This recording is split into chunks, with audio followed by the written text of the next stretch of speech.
everybody, and welcome to the Maurice Brown Comedy Show. This is the NFL Training Camp edition, and today we bring in our good buddy Antoine A.S. Stewart. What's up, A.S.? What's going on, Mo? Everything's good, man. Everything's good. We got the NFL training camps up and running, and got a lot of training camp news to report. Have the New York Giants and Daniel Jones fighting over there. They got fined. And fights are normal during training camp. It's just that when you're a guy like Daniel Jones, why? What are you doing? Anyway, let's look at the first headline of today. By the way, ladies and gentlemen, you're listening to bogradio.fm. I'm Maurice Brown. Got a great show for you today. The first headline is Lamar Jackson the second best quarterback in the NFL behind Patrick Mahomes? I would say no currently. Does he have potential to be? Absolutely.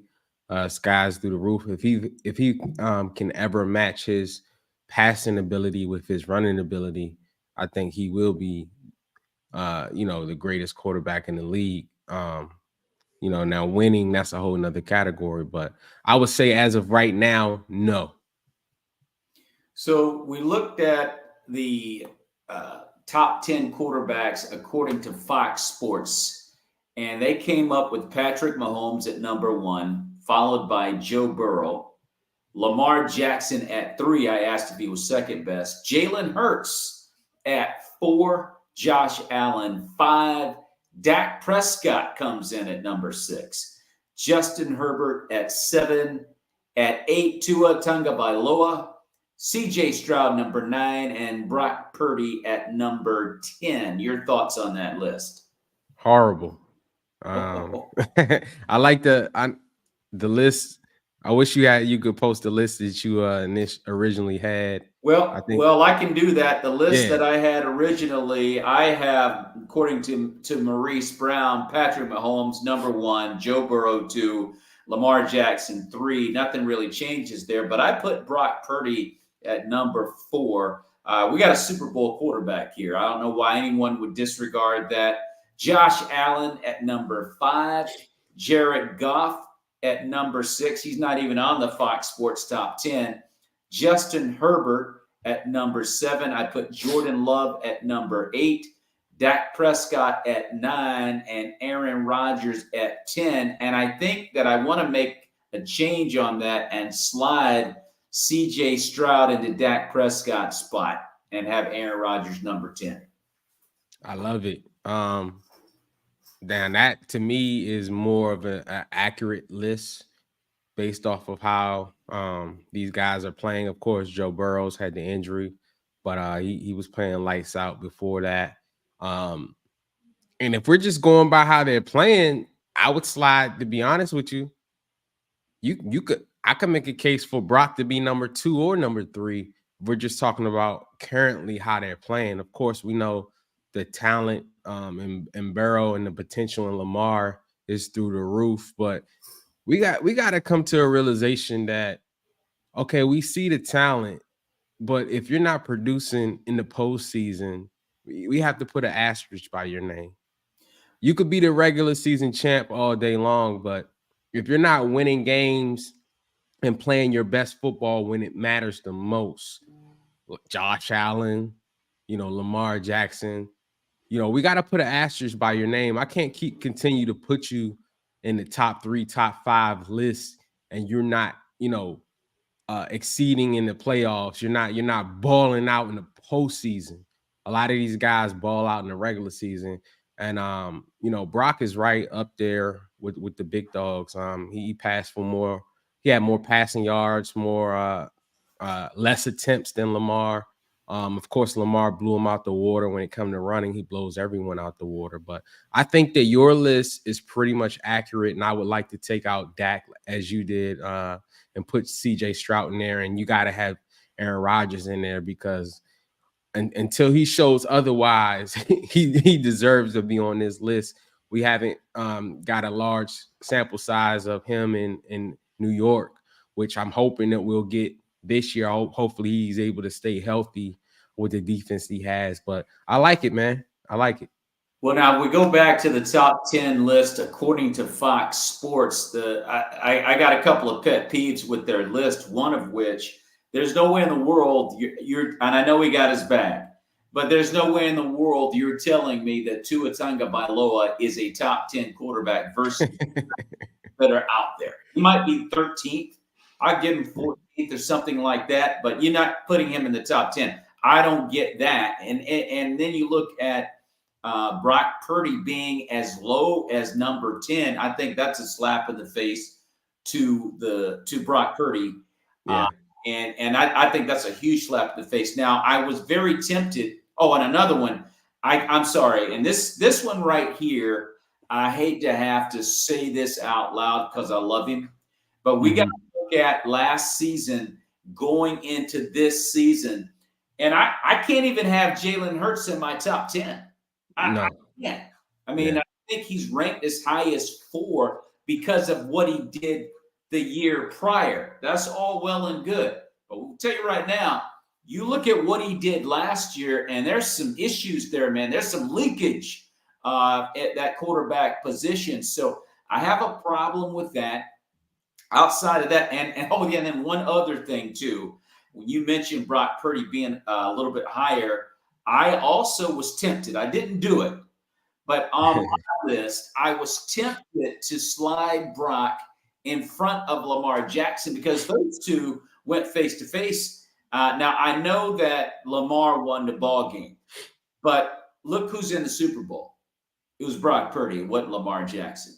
So I was very tempted to slide Brock to 3. I have to leave Burrow at 2 simply because he went out because of injury. But when Burrow went out, I mean, Patrick Mahomes is the one guy that doesn't want to see Joe Burrow in the playoffs.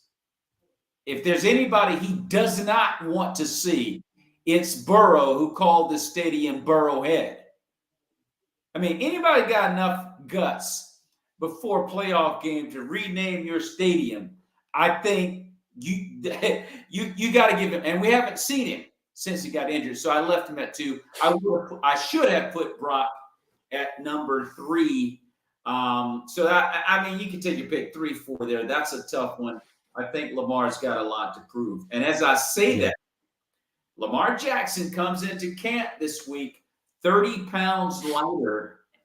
This man went from 230 to 200 pounds because he said, according to him, I felt fat. Good or bad decision, Stu? Yeah, so I did some digging on that. And so actually, that was the span of 2022 season to now. So 2022 season, he was 230. Last year he came in at 215, and this year he's coming in at 200. So that is a span of from 2022 to now of 30 pounds. I don't like it. Unless they're trying to change the way he plays football. He now, one thing I will say about him, he is very elusive and he doesn't never get hit square on, but he does get hit. He does you have to tackle him some type of way if he doesn't run out of bounds. And with that said, I like the extra weight. I think it helps propel him, push him through the season. You know, he had mentioned that one of his routines is he bulks up in the off season and doesn't lift too much during the regular season because of, you know, wear and tear on his body and stuff like that. So I would have him at between 230 and 215. I think would be better for him. But we'll see. Hopefully he you know stays healthy and doesn't get injured coming in so smaller than he's used to. I'm going to tell you right now, this is a mistake. You're looking at a quarterback that's just getting better and better every year, and he's a guy that's going to move out of that pocket. He's going to run out of that pocket. He's got the ability to run out of that pocket, and he should when he's got to. But you go out there, man, with those big dogs, man, and you're losing weight, you're going to get hurt. Unless he's changing his game, to where he's like, I'm committing to the pocket. Then okay, maybe I can understand that. But based on what I saw last year, You know, he came out of there more than he's not running as much as he used to. But I think it's a mistake. I think he's allowing the noise to get in his head. Mm-hmm. And you bring in Derrick Henry, and it's like, okay, I guess you're thinking you may not have to do as much because you have the human battering ram. But when you're in the NFL, getting lighter's not the idea. Yeah. So you go in the 2-year span from 230 pounds to 200. Are you kidding me, Lamar? Dude, you're not in college. These dudes, these big dogs are coming, bro. And you need to be able to take that punishment. I'll never forget Michael Jordan and his ascendance to dominance in the NBA. Couldn't beat the Detroit Pistons. They're beating the heck out of him. He had the best game. I mean, no one questioned that. Even when Detroit was beating him up, they were like, yo, man, this dude's still the best in the league. I've never seen anybody keep bringing it. But Michael said, I got to put more weight on. I cannot absorb this punishment unless I get bigger and stronger. And he added 15 to 20 pounds to his frame. We're talking about basketball. Dude, you're playing football, Jack. They're coming to take your head off. It's legal to take your head off. Right. So you don't need to be losing weight. To me, I think it's a bad decision. I think Lamar is allowing the noise to get in his head. And the pressure, make no mistake about it, is going to be greater going into this season with Derrick Henry. Like I said it last week, I'm going to say it again. If the Baltimore Ravens do not beat the Kansas City Chiefs and get to the Super Bowl, there are going to be problems in Baltimore. And I don't know if it's going to start with John Harbaugh. I don't know if it's going to be on Lamar Jackson, but there's going to be problems in Baltimore. So when you think about it from that perspective, I think he's allowing things to get in his head. This is not badminton. This is not baseball. It's not hockey, and it's not basketball. This is football where people are coming to take your head off. And the idea is to get bulkier when you can. I felt fat. Dude. No. Anyway, I think it's a huge mistake. And I would say this is, now there are some situations where players are overweight, and it's about getting to your optimal weight where you play your best ball. Like if you're a wide receiver, running back, and you're a little heavier than you used to, it's making you slower. It's going to be bad for you. You kind of want to get in that weight to where you're big enough, and then without losing the speed. 215, 230. Even if, like I said, this was a span of 2 years from 2022 to 2024. So I like 215. If he was 215 last year, I think that was good for him. He came down 15 pounds. Now, I don't know what he put on in the offseason, but 200 seems a little small for a guy that plays ball the way that he does and takes, that runs as much with the potential of getting hit. I'm going to say something and we're going to move to the next topic, and I hope I'm wrong. There are 3 teams out there that are going to knock him out if he's not careful. And 2 of them are in his own division. The Cleveland Browns and the Pittsburgh Steelers. Yeah. You ready for the next one? What's the next one? And I don't know if they're on their schedule or not, but it's the New York Jets. Because I'm going to tell you right now, you go dancing around in their secondary, you're going to get knocked out. At that weight, I hope I'm wrong. I just say I don't think it's a good decision, but it's going to be an interesting year. I'll say that. We'll move on to the next headline, and we look at the Las Vegas Raiders. Davante Adams has been making a lot of excuses lately, complaining that quarterbacks in the Raider rotation are hanging him out to dry. Are those excuses valid in your mind, Stu? Well, on the clips that I've seen, I don't know if it was plural. Now, I didn't see all of them. I know he's talking about Jimmy G.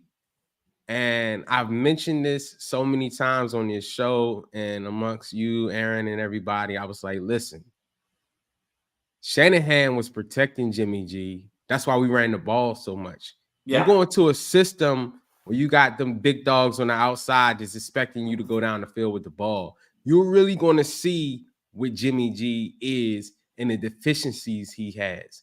And that's exactly what happened. The Jimmy G is not accurate down the field. That's not his thing. He does intermediate short passes, 10 to 15 yards, bootleg, stuff like that. Shanahan was so creative offensively. He could get people open schematically, scheming them up. Not, no, the guy is covered, but you got to throw an accurate ball and your playmakers are going to make plays. That's not Jimmy. And Devontae Adams had every right to say what he said coming from Aaron Rodgers. And I will say, in the answer to the second part, should he have stayed in Green Bay?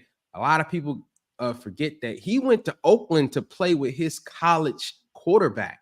He has a relationship. He had a relationship with his college quarterback, and that's why he came there.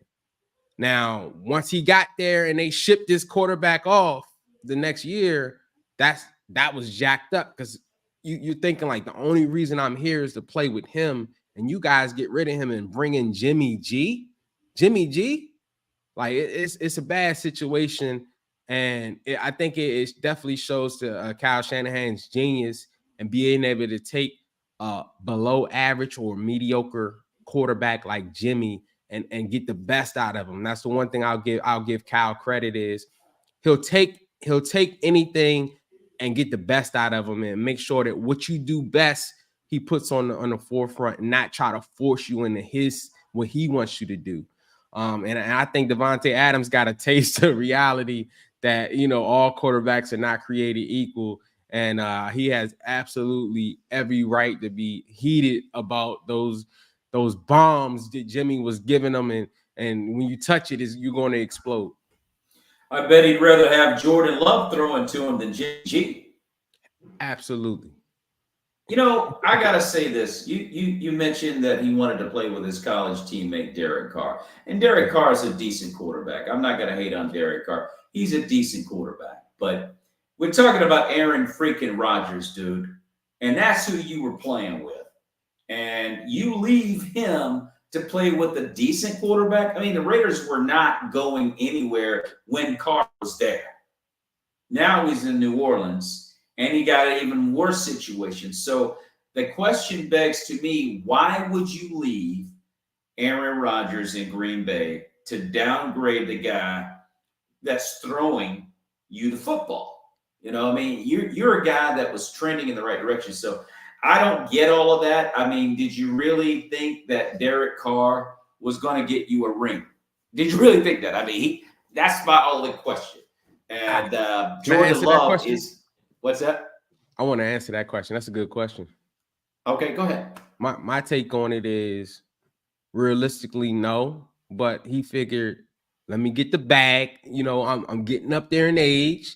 Let me try to get the bag one last time. And if I'm going to leave, let me do it with someone I already have chemistry with. I don't have to build anything with Carr. I know him. He knows me. He knows my pet peeves. I know his. Even if we don't win, at least I can get my numbers, and I don't have to be on a team where I feel like this guy is leading me into a brick wall every play. That was I believe that was his mindset, was the money first, and once he got the money, secondly having the chemistry, where players will go to a team with a familiar coach, even if the team is not too good because they know they have a good coach around them. He knew that Carr was his guy. And they built a bond and chemistry. And he's like, well, at least I'm going to get this bag. And I'm not going to, the Jets quarterback before Aaron Rodgers got there, when they had bad quarterbacks and stuff. Like, I'm not going to a bad quarterback situation. Carr may not be the best, but he's my guy. I'm used to him. We did it in college. And he put the bag first. It was no way he thought he was going to win the championship going to Oakland. He just figured that, at least he'd have a decent quarterback to throw him the ball that he was accustomed to. And he had a rude awakening when they got Carr out of there and brought in Jimmy G. Can you imagine Devontae Adams on the current receiving core in Green Bay? It would have been sick. Yeah. That would have been absolutely nuts. Anyway, He should get traded and to I would to have the loved it. Jets. What's that? So What's he should get that? traded to the Jets. You reunited and it feels so good. Okay, well, let's move to the next headline. The New England Patriots waived they passed on Brandon Ayuk. Did the Patriots make a mistake by not going after Brandon? And of course, you know, with all the stories going out of there, you're gonna have so many different stories flying around. What I was hearing was Brandon passed on them. Yeah, He doesn't like the two teams. He wanted to go to Pitt. He would go to Pittsburgh. yeah, He did not want to go to Patriots, and he also really didn't want to go to Cleveland. But those are the options that are on the table. So it's kind of like the Niners are like, look, this is what we got. Take it or leave it. yeah. So hopefully he leaves everything and he just stays a 49er and they figure this out next year. But that's what I'm hoping for. But I don't think that he had any interest going to the New England Patriots. Richard Sherman on his podcast said the same thing, and I know he has a more intimate relationship with the guys, not only, you know, being who he is, but playing with these guys and being on the same team. I feel like that was not an option. Like, you could put it on the table, but he's not going to New England. New England is not only a bad team. Who's their quarterback? They got a new coach, new everything. They're on a rebuild year. He's on a Super Bowl winning right now team that he could possibly win with. He's not doing that going there. Pittsburgh, he would have left and went to Pittsburgh, but not New England. So word on the street is Cleveland took a look at him, and Pittsburgh could possibly pull the trigger on that. So my question, the second part of the question is, what is the message to Ayuk from San Francisco that they're willing to listen to trade offers? They haven't, obviously they haven't agreed to the money. You know, Ayuk doesn't want to be the highest paid receiver, but he wants something comparable. You know, He wants Justin Jefferson money. He wants about $35 million a year. No, he doesn't want that much. He wants 30. He wants that 30 mark. And San Francisco was trying to offer him 26. He was like, you know, he was like, could have took 20, 28, but you're gonna have to come off that 26 mark when you got second string receivers making 26. You know, it's the mark. The market is what the market is. 30 is what he really wants from the reports that I've seen. And, you know, San Francisco is in a dilemma that we knew was going to happen. You know, too many people got paid. You know, middle linebacker Fred Warner got paid. You know, George Kittle got paid. Christian McCaffrey got paid. Trent Williams got paid. Now Trent Williams wants a little bit more. Debo got paid. You know, and it seems like Brandon right now is the odd man out, knowing that they're going to have to pay Brock somewhere in a $50 million range, because that's what the quarterback market is going to be looking like next year. So it's one of those things, man, where it's tough. It's definitely tough. I was hoping, to be honest with you, I was hoping we would trade Debo and keep him. Debo is a phenomenal playmaker, and he's a baller. He plays on the biggest stage. He plays his best ball. But Debo has been having injury problems. Brandon Ayuk is one of the guys who usually doesn't get injured. He's more reliable in that. And he was Brock Purdy's favorite target. I mean, we finally get a quarterback to where we can throw accurately down the field, you know, unlike with Jimmy G. And you see what Brandon could do. He could do this all along. He just didn't have a quarterback. He had those Devontae Adams problems, but now he doesn't have that. And, you know, he is one of the bigger reasons why Brock Purdy had the success he had, it because he was his favorite target. So that's a big dilemma to me. And I was hoping that, I was like, we might have to trade Debo to keep Ayuk. We may not be able to keep them both. I'm hoping that he'll not want to go to these teams and he'll just play this final year out, and then we'll see what happens next year. Man, if I was Brandon, I'd take that 26 mil and buy me a crib, dude. Anyway, I'll just say this to you. I agree. Debo gets hurt a lot, and he's no good to you if he's in the hospital. Right. So I get it. I mean, because Debo, I mean, good gosh, who Debo Samuel? No, you don't want to mess with that. But as from a business standpoint, because of the constant injuries, I totally get using him as a bargaining chip to keep Brandon. Let's switch gears to the Philadelphia Eagles. We were talking about Jalen Hurts not being a top 10 QB. However, according to Fox Sports, he's the fourth best in the NFL. Was his ineffectiveness down the stretch of last season more a consequence of injury, because he did get hurt around game 9 or 10, or a disconnect with Nick Sirianni? I think it was all of the above. I went back and looked at a lot of the stats of every game, and they were on a hot streak. They were whipping teams, putting up 30 on everybody, beating the Chiefs, beating everybody. Yeah. And then they ran into that team on the west side that we had, some unfinished business with.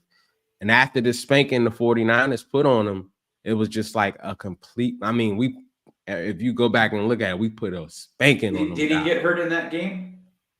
I don't think so. But I think we put up over 40 on them guys, and they weren't the same team. That's when, because I didn't understand how one game could make you question everything. It's like they stopped believing in Nick Sirianni. It's like they stopped believing in him.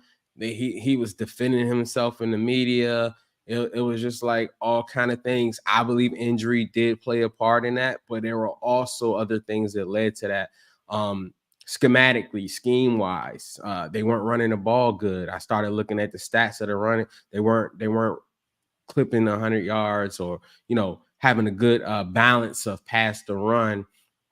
And he wasn't playing his best ball. I think it was a complete team meltdown, and it started with him from an injury standpoint and from a mental standpoint. Whatever happened in that locker room, or whatever was said, that they just couldn't overcome, and they couldn't get over it. Hopefully, with Saquon Barkley, and it's a new year, and they can start off fresh. Hopefully we can see the Jalen Hurts that we're accustomed to seeing, and seeing the more dominant style football that they play, physical, running the ball and taking shots downfield. But yeah, it was a complete and total failure mentally, physically, and emotionally last year.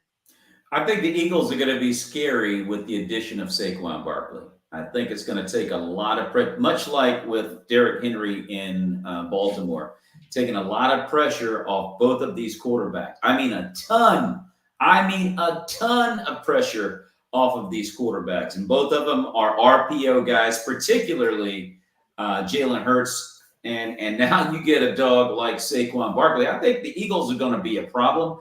But I do think there might be something going on in that locker room, and it looks like it starts with Nick Sirianni. So that is a seemingly looming issue as well for Philadelphia. I'm going to take the high side and say they're going to be okay with Saquon, and I think they're going to be back to who they were a couple of years ago when they went to the Super Bowl. With that being said, let's switch to who fares better this year in your mind as the starter, Caleb Williams or Jayden Daniels? Jayden Daniels, absolutely. Last show I expressed how I felt about Caleb Williams. I think that Jayden Daniels is more NFL ready right now. He has a vet team around him. Caleb Williams does have some talent around him. They went out and got some good talent, but I don't think he's ready mentally. I don't think he's ready to lead that team out there. I can't wait to see him in the preseason. They're kind of hiding him, and that's not a good sign.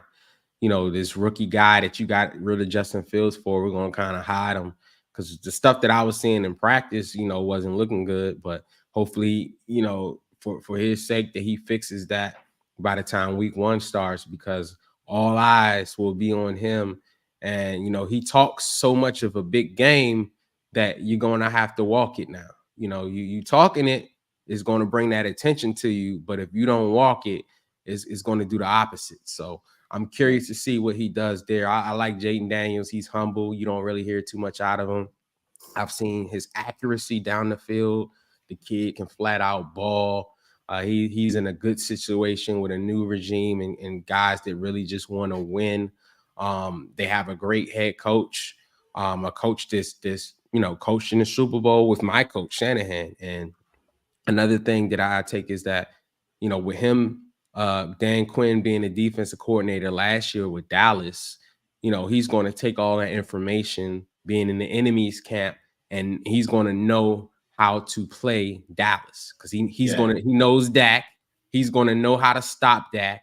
He's going to know, of course, they're going to create new wrinkles, but Mike McCarthy, nobody's really scared of him, his brain like that. So I think Dan Quinn is going to be the edge that the Commanders need to beat the Dallas Cowboys. They may sweep them, with the talent that they have, and now with the coaching that they have with the knowledge of the Cowboys. I think that that's going to give them the edge in that matchup.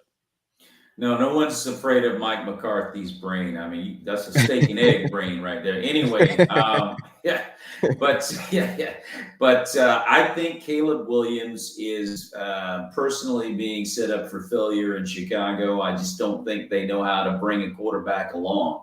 And I mean, again, and I said it last week, if Justin Fields can't, figure out how to thrive on a football field, I mean, I don't know why anyone would think. I think Justin Fields is a better version of Caleb Williams. So I don't know. Caleb Williams is not going to be playing Stanford and Notre Dame, man.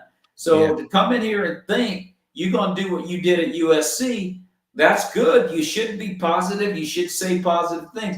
But don't get too high-minded. This is not USC. These guys are coming after you. The Lions in that division, their defense, very, very good. And they've got a great defense. The Packers defense improved, getting a new coordinator, adding Xavier McKinney, one of the best safeties in the league, to a defense that's ascending if you watch the last 8 games of last year.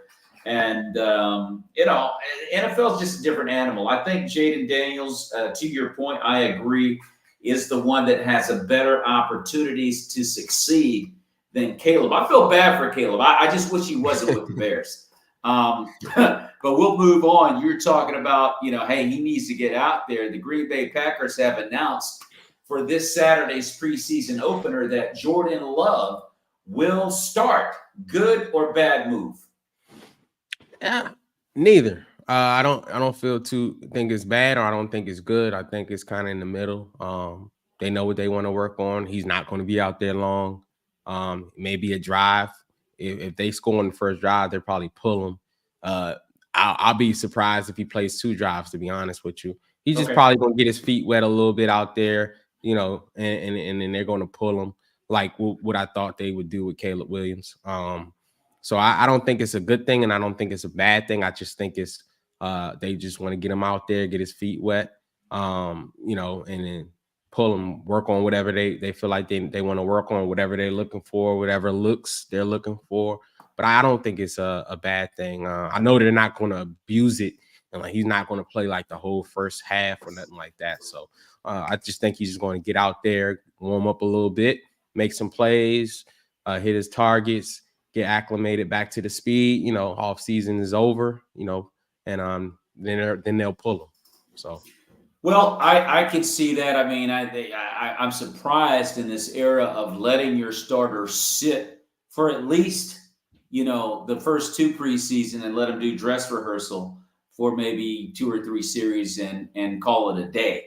So I personally think it's a little early to be throwing him out there, especially when you consider the fact that he missed, a few days, a chunk of training camp. You want to protect your star quarterback. You just gave him a big bag now, you know what I'm saying? So I'm surprised that they're going to put him out there. But I hope it's going to be more like what you described, maybe a series, maximum 2, and get him out of there. Yeah. Let's look at our NFL Power 5. And I started out with the NFC. And I got the 49ers, as usual, at the top of the totem pole, followed by Detroit, Green Bay, Philly, and the LA Rams. Your thoughts? I like it. I would keep it just like that. I think if Philly's going to bounce back, they're going to be right there in the thick of things. They may jump up, they may stay where they're at. I think the biggest thing with them is going to be Saquon staying healthy. We know he's a little injury prone.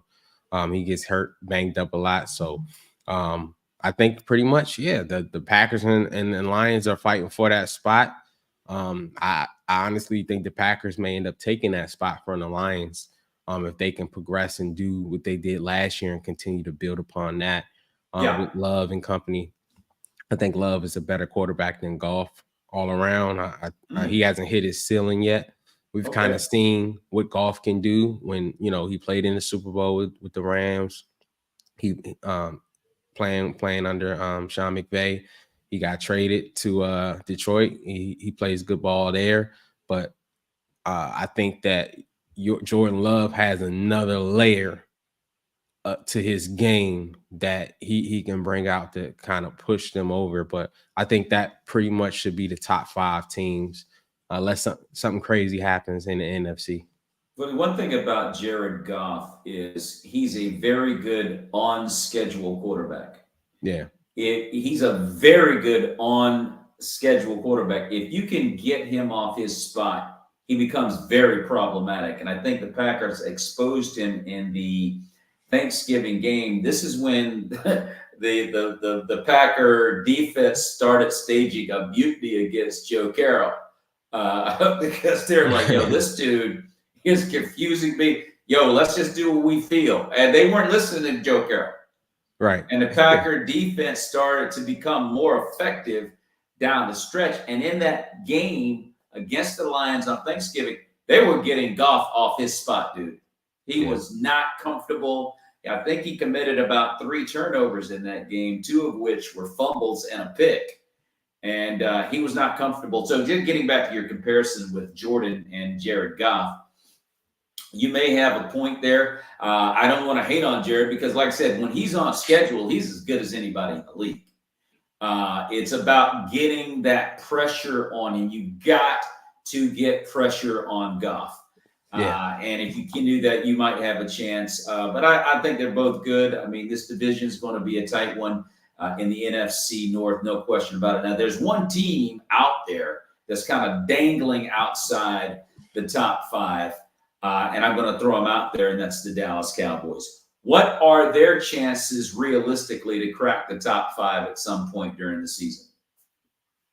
Man, to be honest with you, I think the Commanders are going to be above them in the division. Now, Philly, should be the favorite to win the division, of course. But I stand on what I said with the addition of Dan Quinn and having that quarterback and that talent that was already there.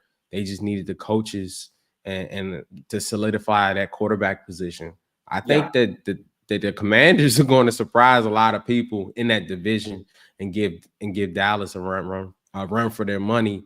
Dak is not looking well. I don't even know why they went back and got Zeke. Zeke looks overweight. Now that's an example of overweight. Zeke.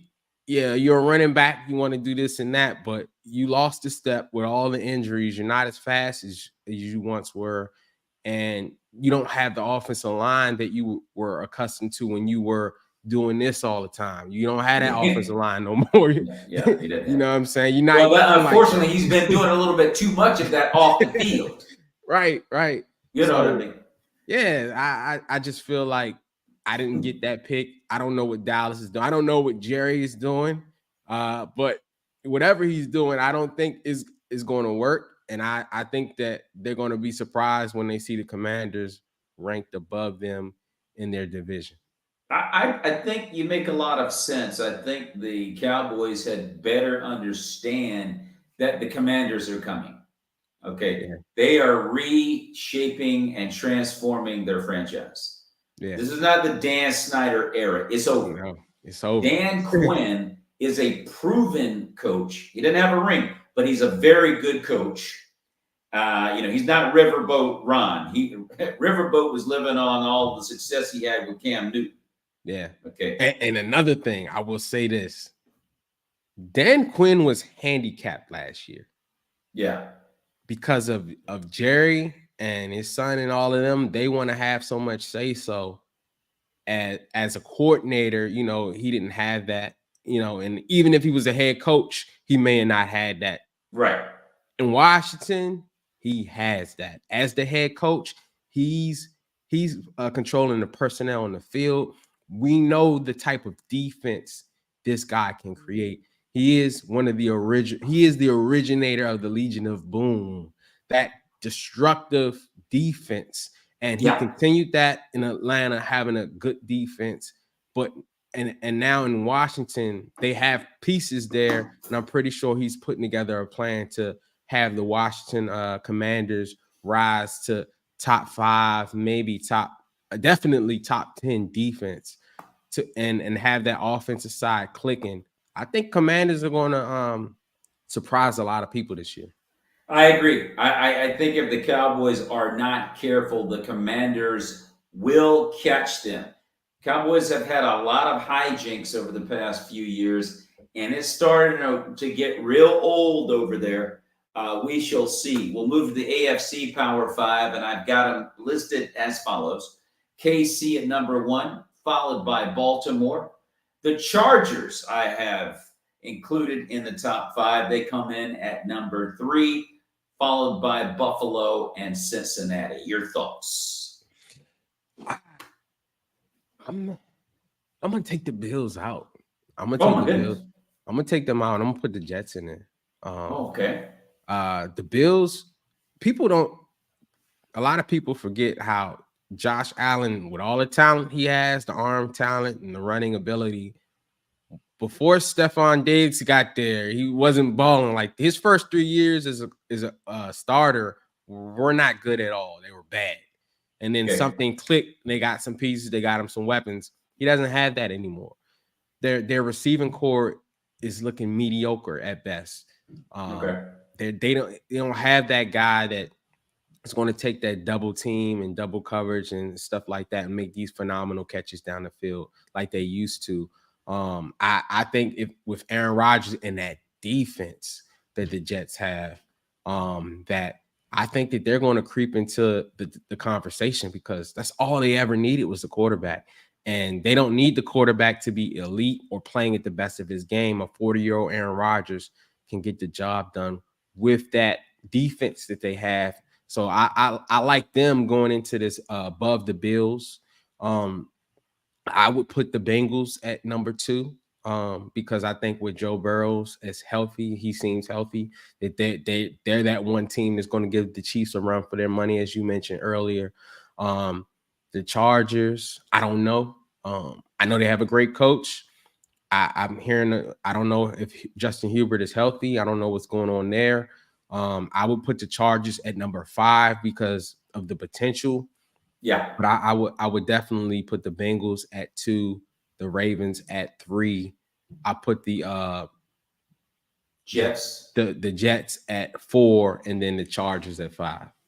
Okay. Well, I mean, I think that's fair. I think Buffalo has to prove that Josh Allen can thrive without Stephon Diggs. I like the Chargers. They are an unknown. We don't know what they're going to do. I think, we got to see. On Yeah. paper, they look good. Justin is not 100% right now. Yeah.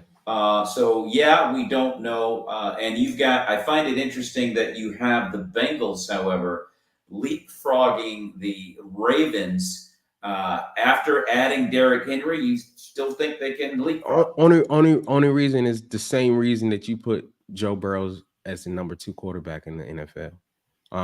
With that said, when I look at Joe Burrow as being that guy, that dude, and he's healthy, I've been watching a couple of clips from training camp. He's throwing darts around there, dropping those bombs down the field, and we know what they can do when he's healthy. So that's why I put them at number 2 as far as health wise. The Ravens, I always say this, regular season champs. We're all waiting for Lamar to answer that call in the postseason. As long as he's not playing to his potential in the postseason, no matter the run and all of that, they're always going to be that asterisk, that mark right there. So that's why I put the Bengals at number 2, because of the quarterback play, the elite level quarterback play that we know that we're going to get from Joe Burrow on a consistent basis as long as he's healthy, whether it be postseason or regular season. That's why I have the Bengals at 2. Hey, it's going to be interesting. You know, I think that offensive line for the Bengals is pretty bad. And it's That's too the more bad for problem. Joe. It's too bad for Burrow because, I mean, he's a heck of a QB. Yeah. But he's not that big of a guy. And, you know, a couple of big, you know, shots coming off that edge, man. And the protection breaks down. You get a linebacker blitz or whatever, and then or he gets flushed out of that pocket, and one of those backers hit him, or a free safety. And I just don't know. I don't trust their line. I don't trust their offensive line. You know, a surprise pick though that may creep in there. That top 5, I don't know if it's a surprise to you, but Steelers, man, the Steelers, with that quarterback room and that coaching staff and the way that Mike Tomlin gets those guys to play for him, and they on both sides of the ball, I could easily see the Steelers in the top 5. Well, I'd throw another one at you: the Cleveland Browns. Oh yeah, I mean, and there's a guy, you know, on their team I left out of the top 10 at QB1. Deshaun Watson ain't nothing to sneeze at. I mean, I'm just going to tell you, I mean, I didn't even want to leave him out, but he's been hurt so often. Yeah. You know, Deshaun keeps getting injured. And you just kind of wonder, you scratch your head about the Browns. You don't know if he can stay healthy because they need that to happen. I mean, we love Joe Flacco. No. But so, yeah, I mean, Cleveland could sneak in there. Pittsburgh could sneak in there. Okay, the Bills, you have them out, but they could possibly sneak in there. I mean, it's not like a definitive deal that they won't be in the top 5. Maybe Josh Allen has progressed enough to where maybe they can take care of some business. I agree with you that Stephon Diggs is going to affect them, but the question remains, has Josh Allen progressed enough to move forward? He should have matured to a point at this stage of his career that he doesn't have to lean on one guy. Are you really that dude or not? You look at the league, Power 5. For the entire NFL, I got the Chiefs number 1, no doubt, followed by your 49ers at 2. I've got the Ravens 3 league-wide, followed by Detroit and the Chargers. Your thoughts on that? If I'm gonna stay consistent, then I would have to put Cincinnati at 3, only because of Joe. But you made a great point on that offensive line. They're gonna have to figure that out. Yeah. Ravens are a powerhouse. And then Ravens at 4, and then I'm gonna take the Chargers. I'm gonna put the Packers on there, man. I'm putting the Packers on there at 5 because I already expressed that I like the Packers over the Lions. Okay. So if the Lions are 4, the Chargers are unknown. You know, we're talking about playoff teams from last year, both Detroit and Green Bay. So I would like the Packers to be on there at 5. I think they've earned it. And with them making the postseason when no one saw it coming, they're only going to get better. They have a young team. Jordan Love is only going to gain more confidence, more situational awareness. I just see them excelling and getting better. So I like the Packers at the 5 spot. Man, impressive. Me being a Packer guy, I have to be 100 with my team and try to take my bias out and just kind of look at it as it is. But I hope you're right. Don't get me wrong. I'm all for that. I hope the Packers are a top 5 team. But I just look at, the Ravens right now, the Lions, the way they're trending right now. And then I look at the Chargers. And I can replace the Chargers with the Bengals, no doubt about it, or what have you. But I just look at the potentiality of the Chargers and Jim Harbaugh, who has been nothing but excellent, whether in the college ranks or the NFL ranks as a head coach. He took a guy and I said this, many weeks ago, he took a bum like Colin Kaepernick, and that's what he is. He's a bum. And he took a guy like Colin Kaepernick and he made him a star. Come to find out, when Jim left, he's showed that he's really a bum, and that he couldn't operate without Jim's guidance. Justin Herbert doesn't need that. I gotta rebuttal that. Okay. Now, Kaepernick is not a bum. Oh. And I'm not saying this because he was on the 49ers and nothing like that. Oh, okay. My bad. Bro. We got to look at, they fired Jim Harbaugh for who? Tom Sula? Like Chip Kelly? Like, these are, I'm not even going to speak on Tom Sula, but Chip Kelly's a system guy. And if you don't fit in that system, you're not going to excel. And that's when Chip Kelly was running all those plays in the NFL. They're like, this is not college. We don't have 100 people on the sideline to you know what I'm saying, to get in there and do that. I will say this. Colin Kaepernick is more of, if the system is right, he can excel in, but he has to be in the right situation that he can do his thing. Jim Harbaugh, that was his guy. He knew what he wanted him to do. He excelled in that. You know, with Cal, they didn't really want Kaepernick anyway. They're going to get their own guy when they took over from that. You know, so we haven't really seen. And I heard rumors. I hope it's true that Harbaugh is going to sign Kaepernick as a backup. I don't know how true that is. It's not gonna happen. But you know, I would love to see it. You know, him to be on the team and stuff, like be with Harbaugh. That'd be cool to be a backup and stuff like that. But I just think that it was an unfortunate turn of events that happened after Harbaugh should have never been fired. If he was never fired, we would have never been talking about Kaepernick that way. And no, they fired him without a plan B. There was no guy that they had that they was gonna like, oh well, he's good. No, they had the defensive line coach be the head coach, and it looked like he wasn't prepared for that. And then, you know, it was just some bad decision after bad decision until the Shanahan and Lynch hire. And, you know, Kaepernick really didn't have a shot. And then, you know, he was blackballed from the NFL and he never really got a fair shake after that either. So I would say it's not that Kaepernick is a bum. He definitely had some bad things that happened to him following the Harbaugh fire, and it's led to where he is now. Let me just say this to you.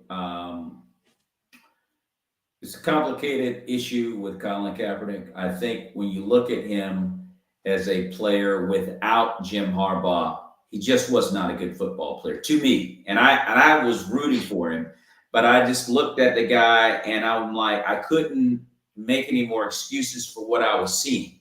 He was very poor. And the whole incident with the kneeling and him being blackballed from the league, I think is unfair.